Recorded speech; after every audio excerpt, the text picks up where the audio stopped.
Now, watch this.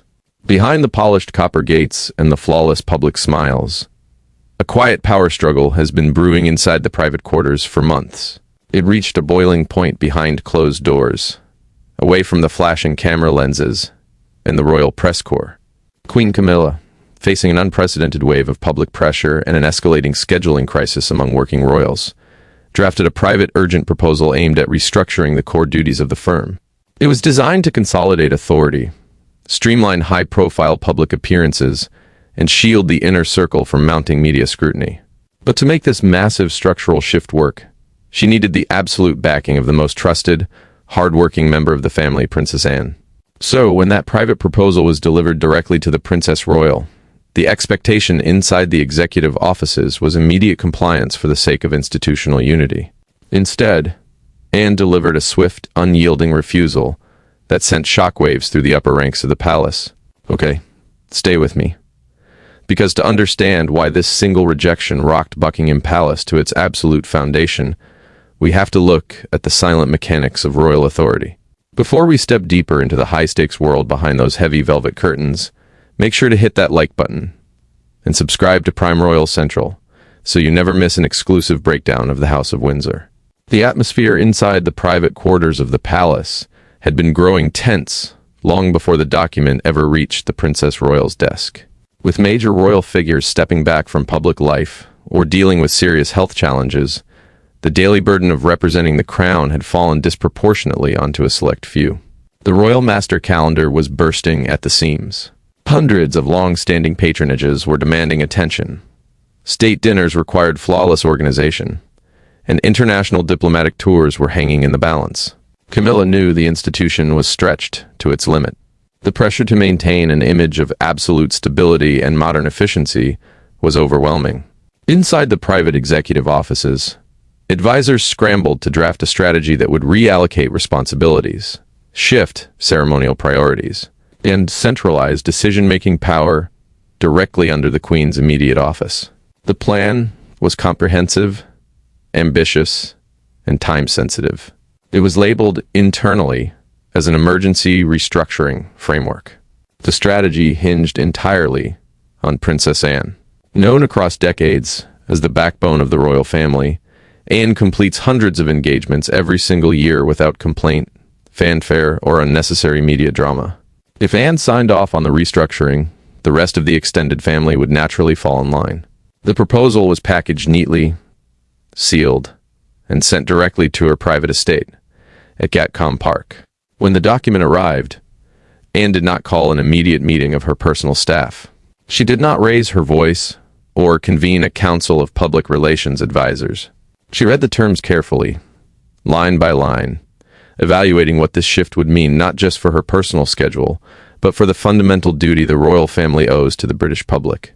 What she saw inside that document was not a practical solution to a logistical problem, but a total departure from decades of established tradition. The proposal sought to cut back on grassroots community visits and regional charity work in favor of high-profile, highly managed media appearances in London. It was a clear shift toward polished public relations over tangible boots-on-the-ground service. For a woman who has dedicated her entire adult life to quiet, relentless work, that approach was completely unacceptable. Without hesitation, Princess Anne marked the proposal as declined and had it returned directly to Buckingham Palace. The message was sent without a lengthy explanation or an attempt to soften the blow. The rejection was direct, absolute, and immediate. When the returned folder arrived back at the Queen's desk, the reaction inside the executive suites was immediate disbelief. Proposals of this scale are rarely put forward without extensive prior back-channel negotiations to ensure a smooth approval. Rejections inside the royal hierarchy are usually diplomatic, negotiated down through senior advisors over weeks of subtle redrafting. The direct, outright refusal from Princess Anne was practically unprecedented in modern palace operations. Palace aides were caught completely off guard. Schedules that had been tentatively arranged around the new restructuring strategy were suddenly thrown into total disarray. Meetings scheduled for the following morning were abruptly canceled or moved behind closed doors. The administrative team, accustomed to smooth transitions and predictable outcomes, found itself navigating uncharted territory. The core of the disagreement came down to a fundamental clash of philosophy. Camilla's team believed that in a fast-moving, modern media landscape, the monarchy needed to protect its key figures by curbing low-impact public appearances and focusing entirely on high-visibility, controlled events. The primary goal was efficiency and image control during a vulnerable historical moment for the institution. Anne saw it through a completely different lens. To the Princess Royal, the strength of the monarchy does not rest on curated media events or grand televised speeches. It rests on showing up in small towns, visiting local hospitals, opening community centers, and maintaining a direct physical connection with everyday people. Cutting those engagements to save time or shield senior figures was, in her eyes, a fundamental breach of contract with the public. As news of the rejection filtered through the upper management of the palace, tension mounted between the different operational offices. Staff members loyal to the traditional operational model supported Anne's steadfast stance, while those task force advisors working on modernizing the royal profile argued that her refusal risked pushing the institution toward operational burnout. The division was no longer just about a piece of paperwork. It was a direct clash between two distinct visions for the future of the British monarchy, and neither side was prepared to back down easily. When the returned folder arrived back at the Queen's desk, the reaction inside the executive suites was immediate disbelief. Proposals of this scale are rarely put forward without extensive prior back-channel negotiations to ensure a smooth approval. Rejections inside the royal hierarchy are usually diplomatic, negotiated down through senior advisors over weeks of subtle redrafting. A direct, outright refusal from Princess Anne was practically unprecedented in modern palace operations. Palace aides were caught completely off guard. Schedules that had been tentatively arranged around the new restructuring strategy were suddenly thrown into total disarray. Meetings scheduled for the following morning were abruptly canceled or moved behind closed doors. The administrative team, accustomed to smooth transitions and predictable outcomes, found itself navigating uncharted territory. The core of the disagreement came down to a fundamental clash of philosophy. Camilla's team believed that in a fast-moving modern media landscape, the monarchy needed to protect its key figures by curbing low-impact public appearances and focusing entirely on high-visibility, controlled events. The primary goal was efficiency and image control during a vulnerable historical moment for the institution. Anne saw it through a completely different lens. To the Princess Royal, the strength of the monarchy does not rest on curated media events or grand televised speeches. It rests on showing up in small towns, visiting local hospitals, opening community centers, and maintaining a direct physical connection with everyday people. Cutting those engagements to save time or shield senior figures was, in her eyes, a fundamental breach of contract with the public. As news of the rejection filtered through the upper management of the palace, tension mounted between the different operational offices.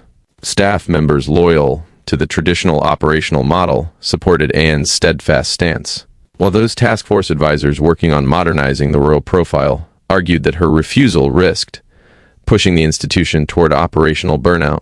The division was no longer just about a piece of paperwork. It was a direct clash between two distinct visions for the future of the British monarchy, and neither side was prepared to back down easily. To understand Princess Anne's unwavering stance, you have to look at how she operates out at Gatcombe Park in Gloucestershire. Far removed from the formal ceremonial noise and relentless media attention of central London, Anne runs her daily operations with military precision. She does not rely on massive entourage teams, lavish preparations, or extensive personal PR campaigns. She views her role as a lifelong job of work, handed down to her directly by her mother, Queen Elizabeth II. When Queen Elizabeth was alive, the cardinal rule of the monarchy was simple: you have to be seen to be believed. Anne took that principle and built her entire life's work around it. She consistently logs more official engagements than almost any other member of the royal family, often traveling across the country by helicopter or car, attending multiple events in a single day, and returning home late without any desire for headlines or praise. From Anne's perspective in Gloucestershire, the emergency proposal presented by Camilla was an attempt to change the basic terms of that service. The proposal suggested reassigning several of Anne's long-standing military affiliations and charity patronages to streamline the official schedule. It also requested that she take on a more prominent role in high-level state functions in London, effectively pulling her away from the regional groundwork she had cultivated for decades. Anne saw this not as an upgrade in responsibility, but as a severe tactical error. She recognized that stripping away regional engagements to focus solely on central London events would alienate the very communities that keep public support for the monarchy alive. Her refusal was not born out of personal animosity toward Camilla, but out of a deep-seated conviction that the new strategy was fundamentally flawed. When senior aides tried to reach out to Gatcombe Park to negotiate minor adjustments to the plan, the answer remained consistent. The Princess Royal was not interested in a modified version of a bad strategy. She made it clear that her existing commitment schedule would remain unchanged, leaving the palace administration with a massive operational puzzle they had no idea how to solve. With the administrative channels deadlocked, a face-to-face meeting between the Queen and the Princess Royal became unavoidable. The setting was a private drawing room within Buckingham Palace, far away from advisors, secretaries, and press officers. No formal minutes were taken, and no official statements were recorded, but the stakes could not have been higher. Camilla approached the conversation from a position of ultimate institutional responsibility. As Queen, her priority was managing the immediate crisis facing the crown, preserving energy, and ensuring the monarchy presented a unified modern front during a delicate transitional era. She laid out the practical realities. The reduced number of active working royals meant the old way of doing things was simply no longer sustainable. Something had to give, and the master schedule needed urgent streamlining. Anne listened quietly, but her position remained rock solid. She argued that reducing the monarchy's public footprint in the regions was a short-sighted fix that would cause long-term damage to the institution's public standing. She pointed out that duty is not something you dial back when logistics become difficult. It is something you maintain precisely when times are tough. The conversation was not a loud shouting match. That is not how high-level royals handle conflict. Instead, it was an intense, unwavering debate between two formidable women with entirely different priorities. Camilla was looking at the immediate strategic survival of a strained administration. Anne was looking at the historical duty and long-term promise of the crown. By the time the meeting concluded, no compromise had been reached. Anne held her ground firmly, refusing to sign off on the proposed shifts or surrender her traditional slate of duties. The attempt to quickly secure her alignment had completely failed, leaving the palace leadership without a viable backup plan. The fallout from the rejected proposal spread quickly through the halls of the royal estate. The administrative machinery of the palace relies heavily on predictability. Calendars are usually locked in 6 to 12 months in advance, coordinating security detail, local government logistics, and official press coverage. Anne's firm refusal meant the entire master schedule for the upcoming year had to be scrapped and rebuilt from scratch. Other members of the royal family quickly felt the tension. Prince William, watching the situation unfold while managing his own heavy workload and family priorities, found himself caught in the middle of two distinct institutional philosophies. On one side was his stepmother, trying to keep the central machinery running under extreme pressure. On the other was his aunt, representing the unbroken thread of his grandmother's dedicated, no-nonsense work ethic. Staff members across different royal households began quietly taking sides. The traditionalists aligned firmly with Anne, arguing that preserving the classic model of royal service was the only way to maintain genuine public respect. The modernizers backed the Queen's office, insisting that refusing to adapt to current operational realities was putting an unnecessary strain on an already stretched team. The central issue was no longer just about one document or one schedule. It was about authority, tradition, and the direction of the modern monarchy. Camilla's effort to establish a streamlined, centralized command structure had run directly into the immovable wall of Princess Anne's independence. As the palace communications team worked frantically to maintain a calm public narrative, the reality behind closed doors was clear. A major rift had formed at the very top of the royal hierarchy, and the balance of power inside the palace was shifting in real time. With Anne's firm refusal locked in, the broader emergency proposal began to crumble. The entire framework depended on her taking over key, high-profile duties to free up time for other senior figures. Without her participation, The mathematical realities of the schedule simply did not add up. The Queen's advisory team was forced to go back to the drawing board. Options were limited. They could attempt to delegate more tasks to non-working royals or minor family members, but that carried its own set of public relations risks. Alternatively, they could simply cancel dozens of planned events, public appearances, and charitable engagements, a move that would inevitably draw negative media coverage and public criticism. Every alternative option carried a significant downside. The attempt to solve an operational crisis through a quick top-down restructuring had instead exposed the deep vulnerability of the institution's current setup. The royal family was running on a fraction of its former active workforce, and the remaining members were already working at full capacity. Meanwhile, Princess Anne carried on as if nothing had happened. She returned to her standard routine, attending regional plaque unveilings, agricultural shows, and military ceremonies across the country. Her public demeanor remained entirely unaffected by the internal storm brewing in London. She offered no public hints of the disagreement, maintaining absolute professional composure while leaving the palace administration to deal with the chaos. This contrast only highlighted the core problem. While the central administration struggled to find its footing and rework its strategy, the Princess Royal continued to demonstrate that her traditional, relentless approach to public service was the one thing keeping the royal machinery functional in the eyes of the public. Although the palace maintained an official stance of complete normalcy, rumors of the internal deadlock began to leak through the broader network of royal correspondents and palace insiders. Subtle shifts in the public calendar did not go unnoticed by sharp-eyed observers. Scheduled joint appearances were quietly modified, and expected announcements regarding new patronage distributions were unexpectedly delayed. Journalists began asking direct questions about why certain long-planned schedule changes had been halted. The official response from the press office was predictably smooth, attributing any delays to standard administrative planning and routine scheduling adjustments. But behind the scenes, the communications team was working overtime to ensure the true nature of the standoff remained undisclosed. Inside the palace corridors, staff spoke in hushed tones about the standoff. Princess Anne's reputation for uncompromising integrity was already legendary among palace employees, but her willingness to directly challenge a major initiative backed by the Queen elevated her standing even further among long-serving staff members. For Camilla, the situation presented a complex leadership challenge.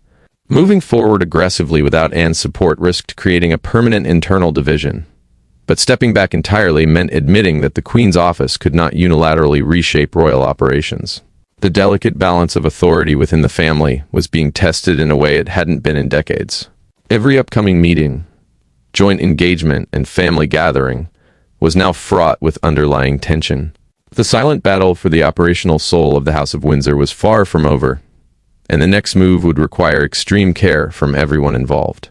As the weeks progressed, the physical and administrative pressure on Buckingham Palace continued to mount. The royal calendar is an unforgiving machine. It stops for no one. State visits from foreign dignitaries were approaching. National celebrations required extensive coordination, and charitable organizations across the realm were awaiting confirmation on royal attendance. The Queen's office was forced to make tactical concessions. Rather than pushing through the sweeping changes outlined in the original emergency proposal, they began implementing minor, incremental adjustments. They dropped the demand for Anne to alter her regional commitments, focusing instead on scaling back smaller, lower-profile central events that did not require royal attendance. It was a clear tactical victory for Princess Anne and the traditionalist view of royal service. By simply holding her ground and refusing to compromise on her core principles, she forced the palace leadership to adjust to her standard, rather than the other way around. However, this temporary resolution did not solve the fundamental problem facing the monarchy. The institution was still running under severe operational strain, and the underlying question of how to balance traditional duty with modern reality remained completely unanswered. The clash over the emergency proposal was merely the first major battle in a much larger, ongoing debate about what the British monarchy should look like in the years ahead. Anne had proven that the old guard still possessed immense influence and could stop top-down changes in their tracks. But as the demands on the royal family continued to grow, the pressure on all sides was reaching an absolute critical point.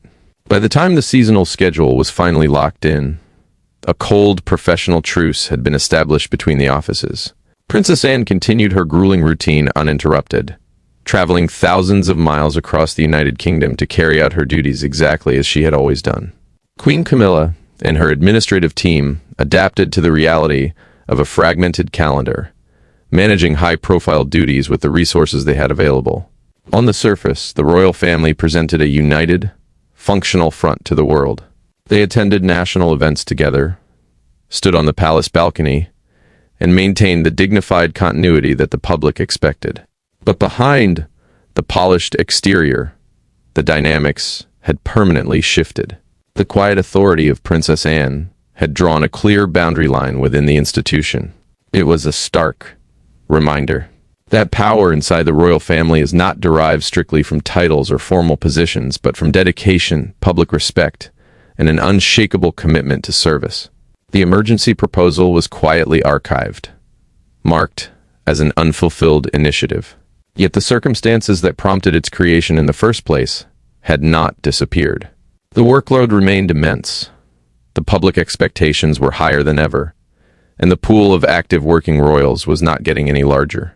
The palace had managed to navigate this immediate crisis, but the fundamental question remained open. How long could this fragile balance hold before the next major conflict erupted within the walls of Buckingham Palace? Now watch this. Just when the palace thought the dust had settled over Anne's refusal, an unexpected discovery inside the royal archives threatened to bring the entire debate right back to the surface. But that is a story for the next part of our series. If you found this deep dive into the inner workings of the House of Windsor captivating, don't forget to give this video a like and hit that subscribe button for Prime Royal Central. Your support keeps us bringing you the absolute best in royal history and palace secrets. Take a look at this for a moment. Picture the tension in a private, high-ceilinged room inside Buckingham Palace, as an emergency proposal that promised to reshape royal authority suddenly unravels. Queen Camilla stood defending her plan as an act of care rather than a grab for control. But the moment Prince William's readiness was questioned, Princess Anne's resistance hardened into an absolute refusal. Now, watch this. Anne made it crystal clear.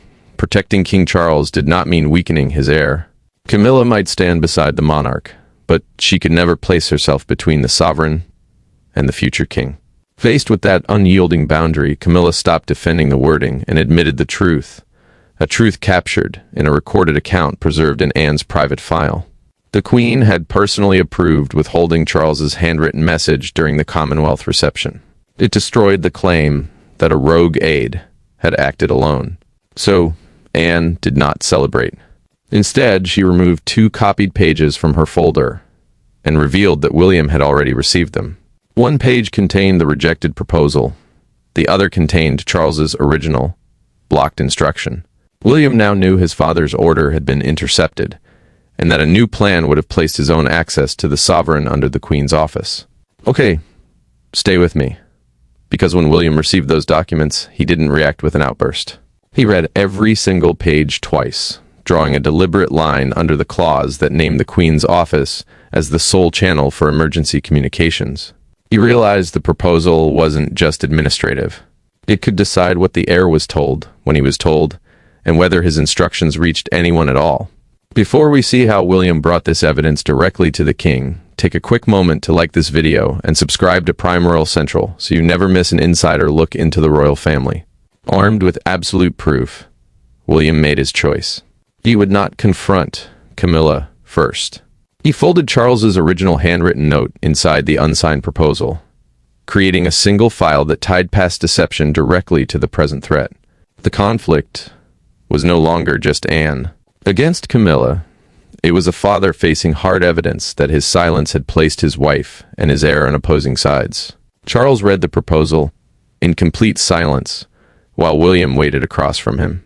Then, the king unfolded the note from the reception, recognized his own handwriting, and his face changed completely. The room was no longer filled with abstract palace politics. It contained undeniable proof that his royal instruction had been stopped, his son had been undermined, and his own lack of questioning had allowed the damage to spread. When Charles finally spoke, his decision hit harder than Anne's initial rejection ever could.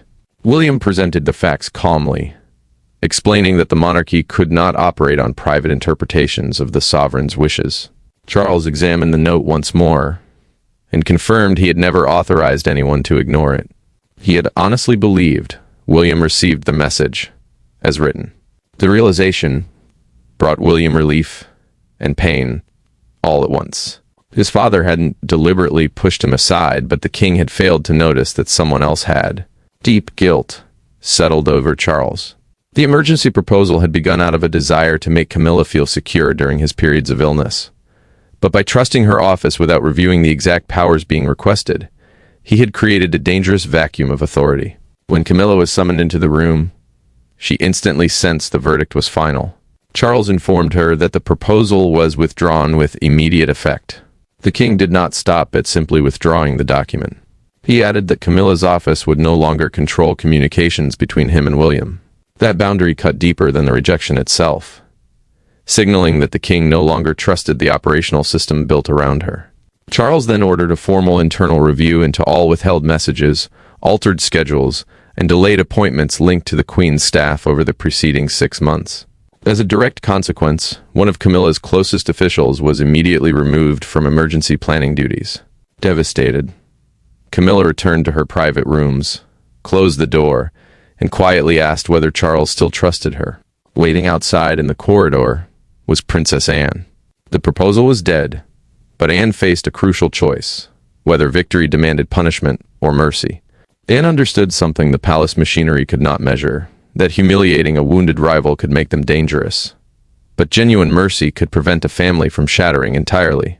Entering the room alone, with no aides present, Anne offered Camilla a choice: defend the failed power grab, or help rebuild the trust it had destroyed. In that quiet room, Camilla confessed that the plan had started out of fear. Fear that the moment William assumed greater responsibility, her own place beside Charles would disappear. Anne answered without cruelty, reminding her that trying to control the heir only made that fear more likely to come true. Anne also acknowledged her own past bias, admitting that years of family pain had sharpened her initial response. Together, they reached terms.